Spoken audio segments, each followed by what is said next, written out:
মাননীয় প্রধানমন্ত্রী মহোদয় বরাবর নবম পে স্কেল বাস্তবায়ন ও ঈদ নিয়ে একটি খোলা চিঠি লিখেছি।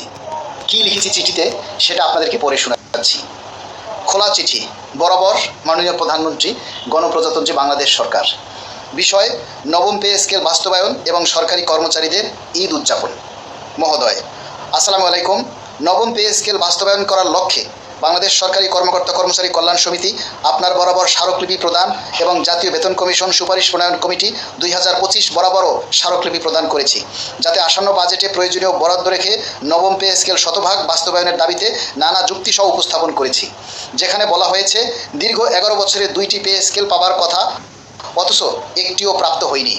দ্রব্যমূল্য প্রতি বছর ধাপে ধাপে বৃদ্ধি পেলেও কর্মচারীদের বেতনের কোনো মৌলিক পরিবর্তন হয়নি।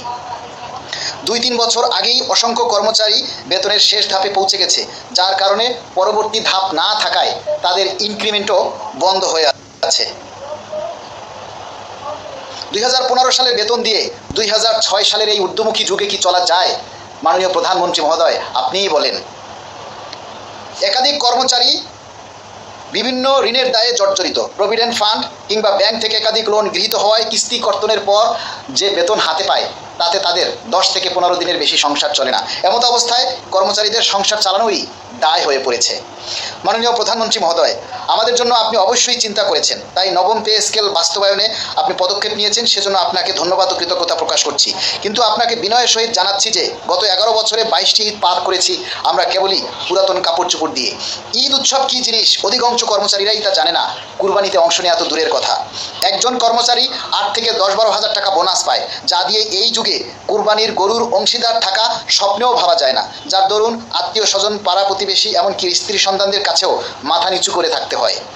এটা প্রজাতন্ত্রের একজন সেবক হয়ে যেমন আমাদের লজ্জার, তেমনি সরকার প্রধান হিসাবে আপনারও দায় কম নয়। আসন্ন ঈদুল আজহা আমাদের অনেকেই মহান আল্লাহকে রাজি খুশি করতে কোরবানিতে অংশগ্রহণ করতে পারে না। আমরা সকল কর্মচারীগণ রাষ্ট্রের সেবায় নিয়োজিত হই, তাই নিজ নিজ এলাকার লোকজন ভরসা করে আমাদের নিকট আসেন।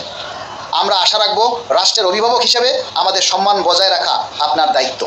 আসন্ন বাজেটে নবম পে স্কেল শতভাগ মূল বেতন বাস্তবায়নের দাবি এখন 22 লক্ষ পরিবারের, এবং ভাতাসমূহ রাষ্ট্রীয় আর্থিক বিবেচনায় 2 ভাবেও বিভক্ত করে দিতে পারেন, তাতেও আমাদের আপত্তি থাকবে না। বাস্তবায়ন হতে সময় যত বেশি নেবে দ্রব্যমূল্যের দাম ততই বেশি বৃদ্ধি পাবে। বাস্তবায়ন যত অল্প সময় হবে দ্রব্যমূল্য তত অল্প বৃদ্ধি পাবে। আমরা এও প্রত্যাশা করছি আসন্ন বাজেটের অধিবেশন শুরু হওয়ার আগেই আনুষ্ঠানিকভাবে সরকারের পক্ষ থেকে পে স্কেলের বাস্তবায়ন নিয়ে ঘোষণা আসবে এবং আমরা কর্মচারী অঙ্গনে স্বস্তি ফিরে আসবে। মাননীয় প্রধানমন্ত্রীর কাছে ঈদ উপহার চাই। সেই ঈদ উপহার হিসাবে আমরা বাজেট অধিবেশন শুরু হওয়ার আগেই পে স্কেল বাস্তবায়ন নিয়ে আনুষ্ঠানিক ঘোষণা চাই। কেননা সরকারের পক্ষ থেকে কোনো বিবৃতি না আসায় বিভিন্ন মিডিয়া, টেলিভিশন, পেপার পত্রিকায় প্রচারিতব্য খবরে কর্মচারী অঙ্গনে হতাশ এবং দিন দিন ক্ষোভের সৃষ্টি হচ্ছে। আমরা এ থেকে পরিত্রাণ চাই।